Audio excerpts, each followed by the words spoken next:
હોળી ધૂળેટી પર્વ નિમિત્તે વધારાની એસટી બસો દોડાવવાનો નિર્ણય એસટી નિગમે કર્યો છે। અમદાવાદથી પંચમહાલ તરફ વધારાની સ્પેશિયલ બસો દોડાવવામાં આવશે, જેમાં આજથી 20 માર્ચ સુધી અમદાવાદથી 250થી પણ વધુ બસો મુકાશે, જે દાહોદ, ગોધરા, બારિયા, જાલોદ, લીંબડી તરફ રવાના થશે।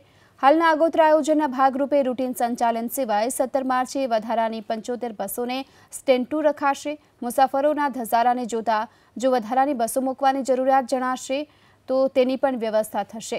18 માર્ચે 90, આ સાથે 19 માર્ચના રોજ 115 બસો, 20 માર્ચે 70 જેટલી બસો વધારાની દોડાવવાનું આયોજન કરાયું છે। ડાકોરથી અમદાવાદ માટે વધારાની કુલ 400 બસો મુકાશે। આ માટે ડાકોરમાં ગુજરી બજારમાં હંગામી ધોરણે બસ સ્ટેન્ડ પણ ઊભું કરવામાં આવ્યું છે।